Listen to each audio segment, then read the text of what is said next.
Que Eliseu e a mulher sunamita. É um texto muito grande, do 8 até o 37, então nós vamos ler isso. Eu vou dar uma resumida para vocês entenderem, e a gente vai conversando e colocando coisas importantes, né? Essa mulher era uma mulher rica, era casada com um homem já de idade, e passava ali Eliseu e o seu secretário, seu assistente, seu auxiliar, e toda vez que ele passava ali, ela olhava aquele homem passar e começou a dar alimento para aquele homem de Deus, para o secretário, o auxiliar dele, Geazi também. Mas um dia falou para o esposo dela: vamos construir aqui um quarto para esse homem de Deus posar aqui. Então, além do pão e água, ele também começou, aquele homem, posar ali na casa dela.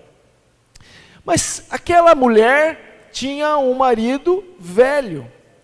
Essa palavra velho quer dizer que já não estava mais nas funções de homem, né? Já não funcionava mais, já não dava aquela ciscada mais, né? E ela, que o texto no começo não fala que ela tinha um sonho, mas quando o profeta encontrou ela lá no quarto, pediu para o auxiliar dele, falar: ei, chama lá a mulher sunamita. Não fala o nome dela, só fala da mulher sunamita. E aquela mulher encostou ali na porta do quarto, isso está tudo nesse texto do 8 ao 37. E ele falou assim: o que tu queres? Ah, nada. Aí Geazi falou assim: Eliseu, ela não tem filho. E ele falou: então daqui a 1 ano você vai ter filho. Ela falou assim: não brinca com isso, profeta. Ela falou assim: eu sonho por isso, né? Eu vejo, né? O seu Gervásio aqui falando, né? Eu falei: meu Deus, os sonhos. Ela tinha um sonho que ela não tinha mais esperança, mas por ela ter abençoado um homem de Deus, aquele homem de Deus viu no coração dela, por revelação de Deus, que ela tinha um sonho. Ela falou: não brinca com isso. E depois de 1 ano, essa mulher estava com um filho. Esse filho, já grande, trabalhando com o pai no campo, teve uma forte dor de cabeça. E o pai falou: vai lá para sua mãe. Isso era meio-dia. Eu disse meio-dia. E esse menino foi para a casa dele, encontrou com a mãe, e a mãe, o texto fala que a mãe sentou e colocou o filho no colo, e aquela grande dor de cabeça. E o menino morreu, ali mesmo.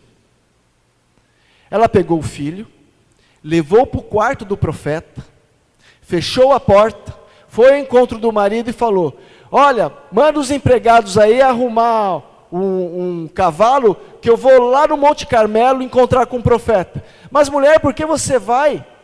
Não vai ter as festas é quando eles iam celebrar, ou seja, não vai ter culto, o que você vai fazer na igreja? E aquela mulher falou: não faz mal, eu vou assim mesmo. Era meio-dia, e aquela mulher foi ao profeta, encontrou o profeta, ela falou assim: escuta, profeta, eu não falei para você não brincar com isso? Eu não falei para você não mexer com isso? Por que você mentiu para mim? O menino morreu. O profeta falou: o menino morreu? O profeta falou: então vamos até lá. Foi ela, o profeta e o auxiliar do profeta. E o auxiliar do profeta falou, o profeta falou para o auxiliar do profeta: vai na frente e joga o meu bordão, o pano ali em cima do menino, o cajado em cima do menino. E veja, não fala, o texto não fala que Geazi orou, mas provavelmente ele orou. E o profeta junto com a mulher estava chegando. Geazi veio ao encontro, joguei o bordão lá e não aconteceu nada. Não ressuscitou o menino. Chegou o profeta e deitou sobre o menino.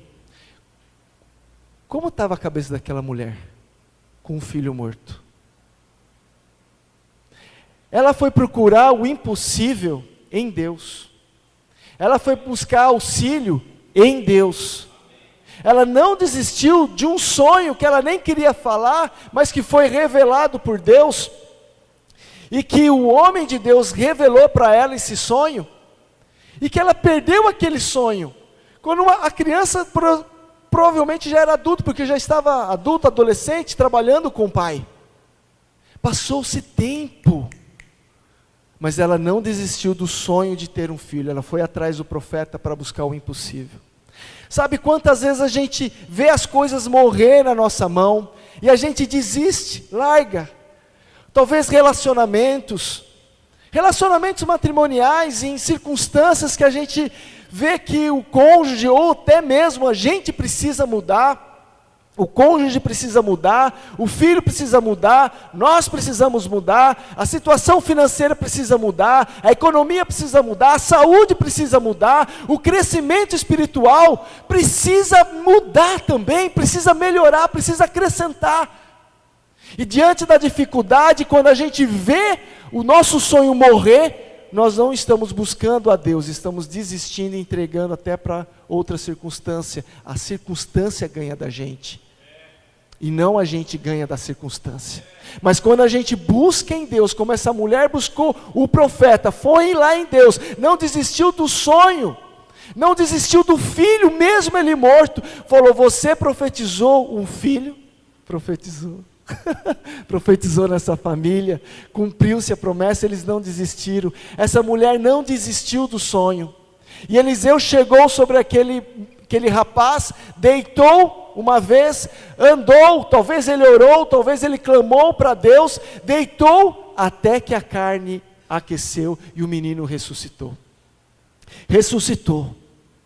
E ele entregou aquele menino novamente para a mulher sunamita.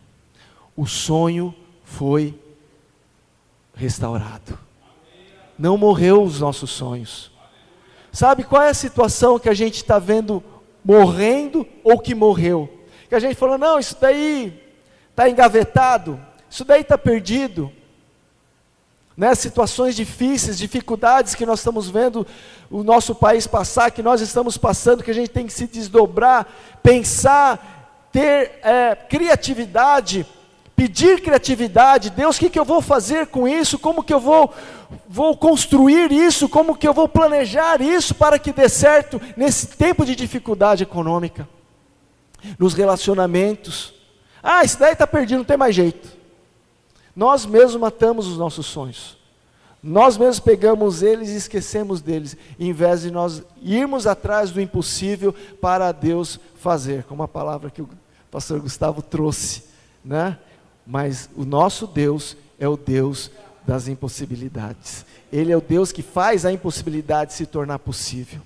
E essa mulher, diz lá no versículo 8, que ela era uma mulher rica. Mas o próprio Eliseu, no capítulo 8, volta essa sunamita a aparecer novamente. Houve uma grande dificuldade, uma grande seca ali. E quando a economia começou a voltar ao normal, aquela mulher que saiu daquele país e retornou, procurou o rei. Escuta, rei, eu quero os bens que foram me tirados na época da dificuldade. Eu quero os meus recursos financeiros. Quantos recursos, vamos falar de dinheiro agora. Quantos recursos financeiros nós perdemos? Mas nós não buscamos em Deus a restituição financeira. Quantas coisas o diabo nos roubou, pela nossa ignorância de não conhecer a palavra, por não ser dizimista, ofertante talvez, ou por ser dizimista, ofertante, mas faltando em outras coisas, e foi roubado de nós. Mas nós temos um Deus do impossível, um Deus da possibilidade. O sonho do menino foi restaurado, e a situação financeira dessa mulher foi restaurada. Geazi estava diante desse rei, e o rei perguntava: escute, me diga das proezas de Eliseu. E aquele Geazi, que era meio virado das coisas, né?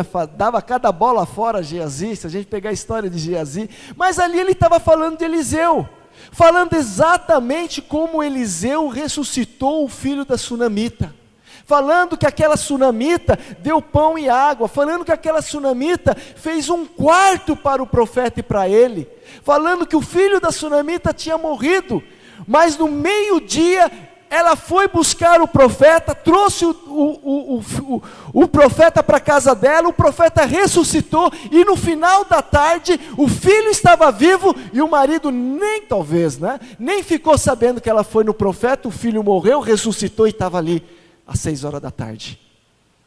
O filho estava sentado, às 6 horas da tarde. Pensa nisso. Em 6 horas, um sonho foi restaurado. E quando essa mulher estava entrando ali para pedir para o rei os bens que foram roubados no tempo da dificuldade, Geazi estava falando exatamente isso, e falou: olha aí, é essa mulher, a sunamita. Quando ela chegou na presença do rei, o rei conversou: escuta, é tudo isso que aconteceu com você e que Eliseu fez na sua vida, é verdade? É verdade. E o rei ordenou que todos os pertences dela fosse devolvido para ela, as terras e todo o dinheiro. Amém? O nosso Deus é o Deus da possibilidade. Não vamos nós matarmos nossos sonhos, mas se eles morreram, vamos buscar em Deus todas as possibilidades. Amém?